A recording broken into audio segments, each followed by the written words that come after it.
Olá, seja bem-vindo ao canal EBD Interativa para pensar, para refletir sobre a lição 7. Paulo, o plantador de igrejas. Seremos edificados, abençoados nesta lição, pensando sobre abrir congregações, abrir igrejas, como se edificar igrejas, quais características de uma igreja que serve a Deus e como ser um desbravador, assim como Paulo foi.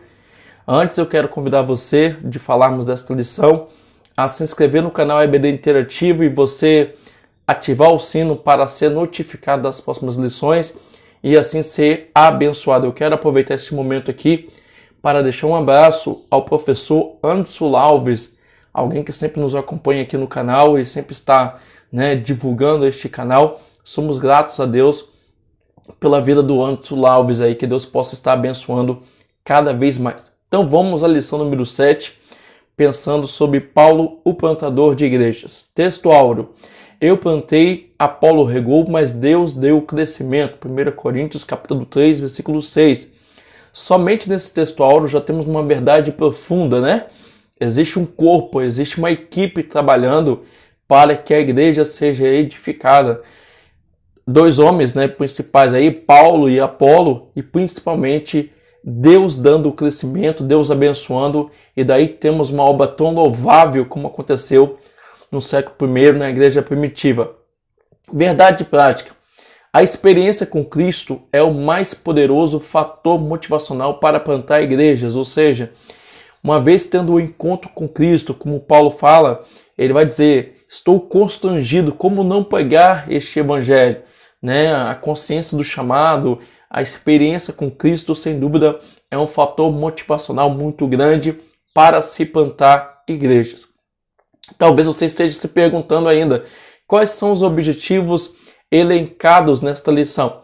O principal deles é motivar a igreja local para plantar mais igrejas, abrir mais igrejas. Aonde que deve ser aberto uma nova igreja? De que forma? Vamos entender isto nesta lição. Objetivos específicos seriam mostrar que Paulo foi um desbravador sob uma gloriosa obrigação. Depois, sinalizar a Antioquia como ponto de partida para o crescimento da igreja, uma igreja missionária, a igreja de Antioquia, e depois pontuar as características de um plantador de igreja. Então, nesta lição estudaremos sobre o processo de implantação de igrejas que o apóstolo executou. O apóstolo aqui, apóstolo Paulo, que sem dúvida foi alguém muito importante, no crescimento da igreja inicialmente, e foi um desbravador da causa do mestre em um mundo onde o paganismo dominava, a cultura helenista, a cultura grega, mas este homem, quando foi enviado, através da igreja de Antioquia, ele foi em outras regiões do mundo fazer a sua obrigação, ou seja, pregar o evangelho onde o evangelho não foi ainda pregado. Então, vamos refletir sobre isso e também sobre as suas características, bem como as características das igrejas plantadas, bem como os seus desafios que se encontram nesta tão grande missão que é pregar o evangelho, pregar a palavra de Deus. Coisa gloriosa é anunciar que Cristo é o Salvador. Então, vamos estudar tudo isso nessa lição. E você que é dirigente, você que é pregador, você que é um desbravador, está convidado a pensar sobre esta lição, e você que não é, também está convidado, quem sabe assim Deus venha te tocar e você venha a ser alguém que vai contribuir decisivamente no crescimento da igreja do Senhor. Vamos ao primeiro tópico, primeiro ponto desta lição. Paulo, um desbravador sob uma gloriosa obrigação.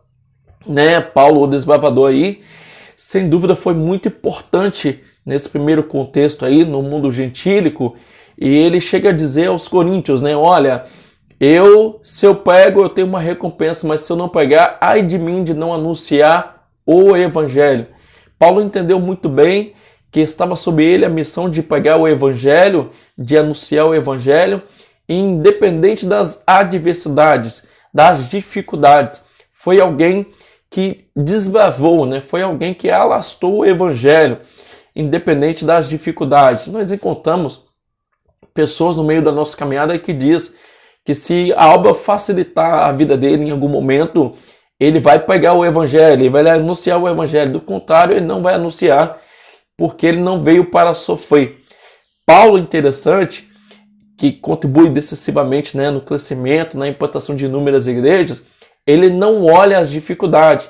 Pelo contrário, estava empenhado no crescimento da fé cristã, empenhado que outras vidas fossem alcançadas, principalmente aqueles no meio gentílico, né? Até porque vamos encontrar do capítulo 1 de Atos até o capítulo 11, vamos encontrar Pedro anunciando o evangelho aos judeus e fazendo toda a diferença. Do capítulo 12 ao capítulo 28 de Atos, vamos encontrar Paulo pregando o evangelho e, sem dúvida, fazendo toda a diferença. E uma outra coisa importante que a gente vai encontrar na vida desse tão grande desbravador que é Paulo, conforme Romanos capítulo 15 e 20, olha só que ele vai afirmar: e desta maneira me esforcei por anunciar o evangelho, onde não Cristo houvera sido nomeado, para não edificar sob fundamento alheio. Que lição extraordinária, que confronto com os pregadores atuais e pastores atuais, quando querem abrir uma igreja onde já tem várias outras abertas, entendendo que lá seja um campo promissor, porque já tem muita gente na área. Paulo não estava preocupado se já tinha uma outra igreja local, se estava se dando bem e ele ia implantar lá também, não. A preocupação dele era anunciar o evangelho para quem ainda não tinha sido anunciado o evangelho. Então, onde não se tinha uma igreja, onde não se tinha ali o evangelho pregado, era a missão de Paulo, levar o evangelho aos que não conheciam. Que possamos aprender com Paulo a pregar o evangelho, a abrir igrejas onde não se tem igrejas. Não é competição de igrejas, é anunciar o evangelho. Esta era a missão de Paulo, anunciar o evangelho, que possamos aprender com ele. O segundo ponto aí do primeiro tópico, ele vai entender que ele tinha uma obrigação, ou seja, ele foi chamado por Deus para pregar o evangelho e não cabia a ele, né, pendurar chuteiras ou desistir desse chamado. Pelo contrário, ele entendia que sobre ele estava uma obrigação. Quando você leva em conta o evangelho segundo Marcos, ele vai dizer, né, Jesus vai afirmar lá, né, ide, pregai o evangelho a toda a criatura. E interessante que esse ide aí está em ordem imperativa, não é um pedido, não é apenas uma recomendação. Logo, pregar o evangelho é uma obrigação nossa, seja por meio do louvor, seja por meio de aulas, seja por meio de uma pregação em si, né, do querigma, nós fomos chamados para anunciar, para pregar o evangelho. E interessante que quando nós entendemos esta obrigação, nós ficamos nos perguntando quem é mais que estará nesta obra pregando o evangelho. Vamos entender isso melhor no terceiro ponto do primeiro tópico, plantação de igreja, uma parceria. Olha que interessante. Paulo vai afirmar, olha, um plantou, né, outro regou, mas quem deu o crescimento é Deus. Ou seja, a missão de plantar é do homem, mas quem vai dar o crescimento, quem vai fazer um negócio, né, um trabalho fluir de fato, é o próprio Deus. Então existe uma parceria entre o homem e Deus. Aquilo que cabe a você a fazer, Deus não fará por você, Deus não fará por mim. Mas aquilo que cabe a Deus, Ele fará a sua parte no tocante quando você e eu fazemos também a nossa parte. Então pregamos o Evangelho, anunciamos o Evangelho, né, se dedicamos à obra de Deus. E Deus, né, que é o dono da lavoura, do edifício, é Ele que vai dar o crescimento a essa igreja, a essa lavoura, a esse edifício, porque nós somos apenas cooperadores. Ai de nós se não tivermos a bênção de Deus e Deus dando o crescimento, ok? Então nunca tome para si a glória do crescimento, da igreja crescendo, de vidas aceitando, até porque você não faz sozinho. Você tem Deus através de você operando, você tem Deus convencendo os corações, você tem Deus dando o real crescimento da igreja. Então, desde já, o que aprendemos nesse primeiro tópico é que Deus levanta homens para desbravar, mas esses homens estão sob a bênção de Deus. Esses homens não são sucessos por si só. Deus os abençoa e abençoa o trabalho das suas mãos. Então, que Deus possa levantar homens e mulheres, assim como Paulo, que sejam desbravadores, que preguem a palavra, que entendam que este chamado cabe a todos nós e temos por obrigação anunciar o Evangelho. Ai de nós se não anunciarmos Cristo. Vamos ao segundo tópico. Antioquia, o ponto de partida para o crescimento da igreja. Olha que interessante.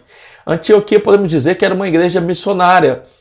E dentro dessa igreja nós temos doutores, nós temos profetas, e lá estavam Paulo e Barnabé, orando, jejuando, servindo a Deus, mesmo tendo o grande chamado. Paulo estava aguardando a hora de partir. Quando foi o momento, o Espírito Santo dirige aquela igreja a enviar esses homens a pregar o evangelho entre os gentios. Podemos ter o chamado, podemos ter a vocação de Deus, mas assim como Paulo, precisamos entender o momento de partir. E a igreja também precisa estar atenta, à voz do Espírito Santo, à direção do Espírito Santo, quando é que deve enviar missionários, quando é que deve enviar os servos de Deus para o campo, para que esses homens sejam de fato uma bênção. E o que a gente aprende com essa igreja de Antioquia, uma igreja missionária? Que uma igreja sadia, uma igreja equilibrada, ela tem dentro do seu seio ali profetas e doutores, ou seja, ela tem a parte espiritual, mais centrada naquilo que o Espírito fala, naquilo que o Espírito dirige, mas também é uma igreja que se preocupa com o ensino, com o aprendizado da palavra, ou seja, tem uma igreja equilibrada, quando você tem o lado espiritual com muita dedicação e você tem também a parte que nós chamamos aí de ensino, de formação. E a partir daí vamos formar, preparar pessoas, e assim como Atos 13 vai mostrar, chegará o momento em que pessoas serão enviadas para a obra missionária. E daí então chamamos a primeira viagem missionária. Paulo e Barnabé que chegam a Chipre, e lá, através do Espírito Santo, quando eles descem a Seleucia e dali navegam para Chipre, Paulo, sob a autoridade do Espírito, sob o poder do Espírito, vai desmascarar o feiticeiro Elisma, o encantador, e ganhar um grande homem pronto para Cristo também. Olha que interessante. No trabalho de implantação de igrejas, o Espírito Santo cooperando, o Espírito Santo movendo. Apesar disto, nós temos pessoas que vão rejeitar o Evangelho, temos pessoas que vão zombar da palavra, que não vão aceitar a pregação por mais bem feita, por mais autoridade e poder do Espírito. Mas em contrapartida, sempre haverá pessoas que aceitarão Jesus, receberão a palavra de bom grado. Então vale a pena, sem dúvida, pregar o Evangelho, pois não é um trabalho perdido, tem vidas sendo alcançadas e corações receberão a semente que é a palavra de Deus. Logo, é fácil pregar o Evangelho? Não, não é fácil, mas é o Espírito Santo que opera, fala aos corações e dá o crescimento à obra de Deus. Então, quando vamos fazer a obra de Deus, nós temos que ter essa consciência. Deus está conosco, nos capacitando.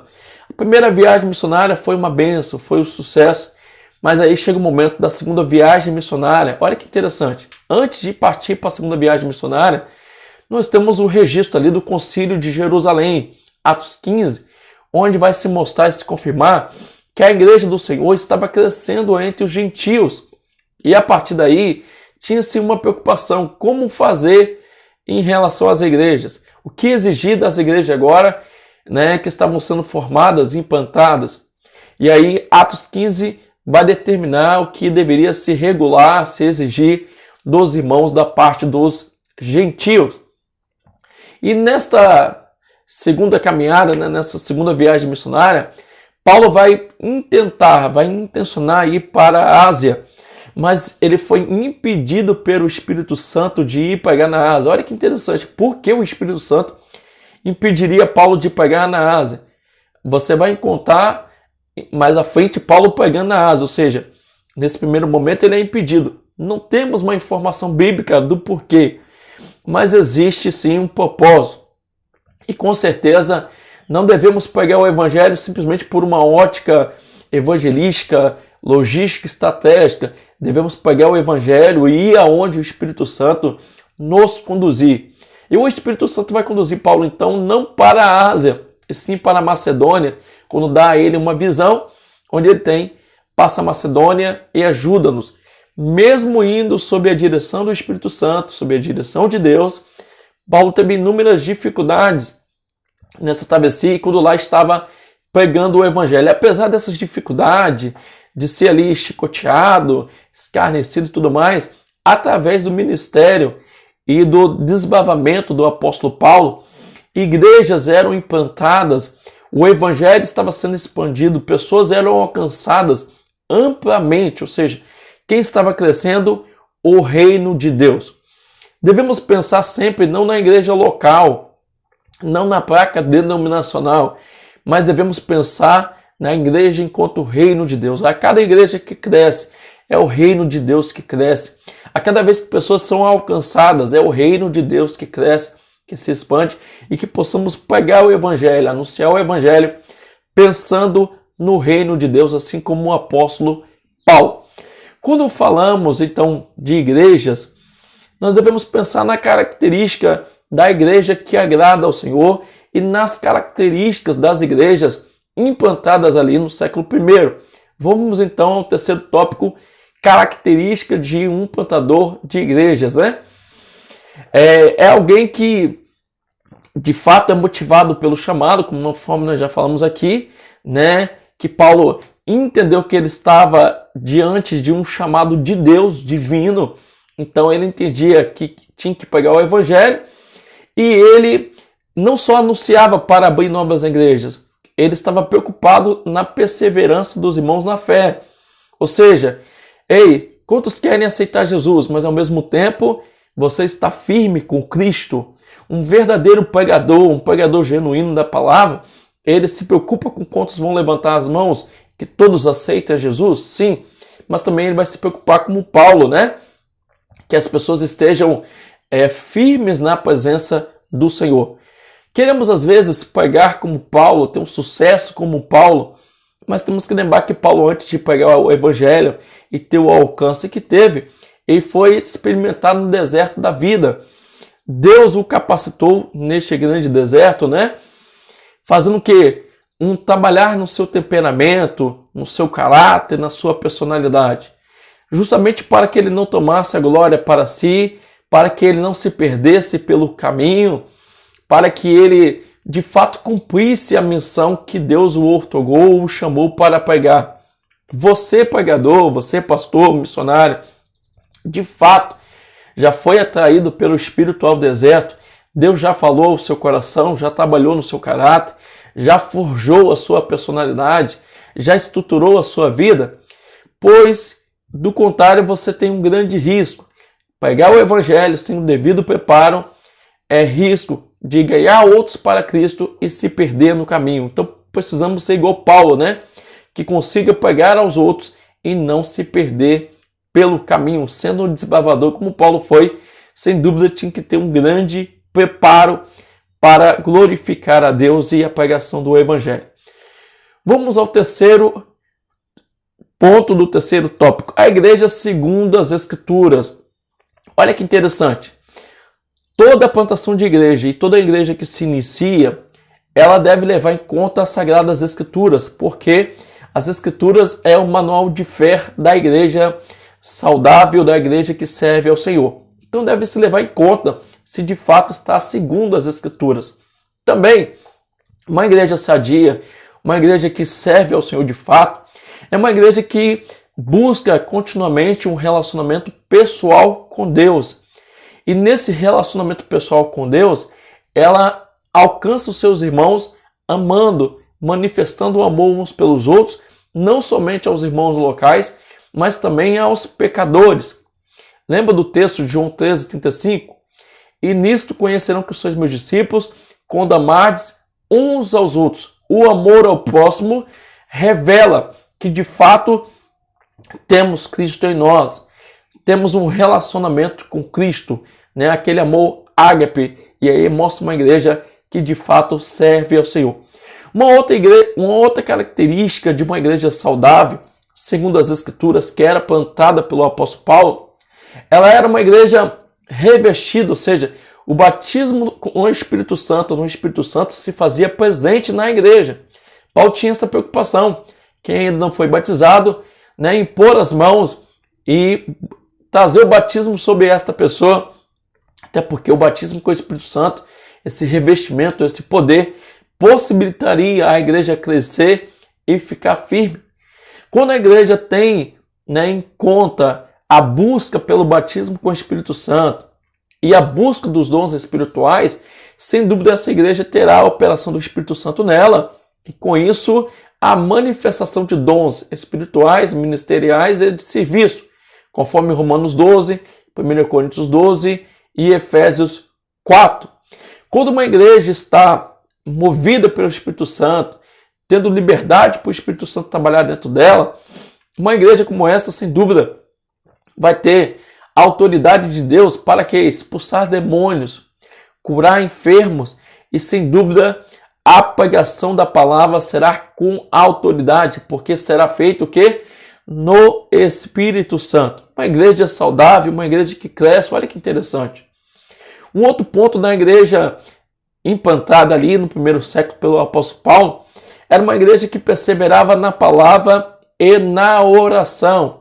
Uma igreja que de fato tem suas bases nas Escrituras, ela não abre mão de uma vida de oração, de comunhão com Deus, e não abre mão da palavra, né? Um culto doutrinário, uma escola dominical, né? Trabalhos de ensinos, trabalhos de treinamento, um tempo considerável para a pregação durante os seus cultos, porque essa igreja é uma igreja segundo as Escrituras. Olha que interessante, devemos levar isso em conta. Também numa igreja onde Deus está, uma igreja que de fato foi edificada segundo a palavra, é uma igreja que, né, tem batismo nas águas constantemente, as pessoas aceitam Jesus e decidem cumprir essa ordenança bíblica que é o batismo nas águas, também a ceia do Senhor regularmente ali, e é uma igreja que sem dúvida está aguardando pela vinda de Cristo, pela vinda do noivo. Olha que interessante. Então uma igreja que de fato está sendo plantada por alguém na direção de Deus, ela vai ter essas características. E Deus, não se preocupe, pastor, não se preocupe, missionário ou desbravador do evangelho, que quem vai dar o crescimento a essa igreja é o próprio Deus.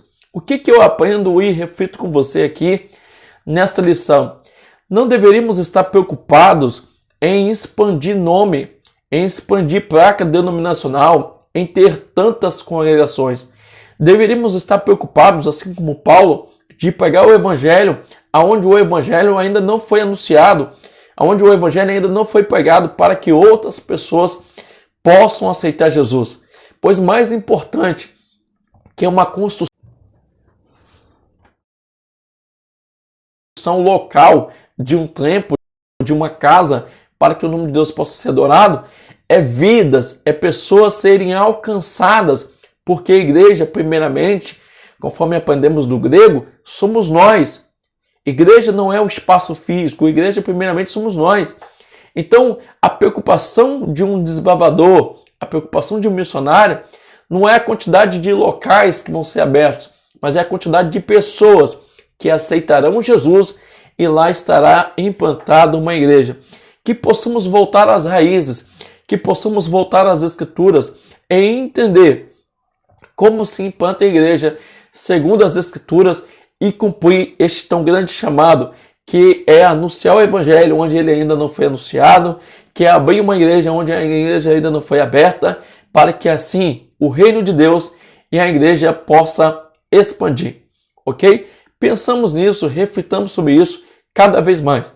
E você, meu querido professor, está convidado por mim a visitar o site EBD Interativo e lá baixar o slide, né, desta lição, bem como acessar as dinâmicas, subsídios, para que você possa ensinar, compartilhar com seus alunos e eles serem abençoados e terem uma aula didática, criativa e abençoada, ok? Que Deus te abençoe, obrigado pela sua atenção e até a próxima aula. Fique aí, atento, ative o sino para receber a notificação e ser abençoado com a próxima lição, a lição da Escola Bíblica Dominical. Que Deus te abençoe, até o próximo encontro.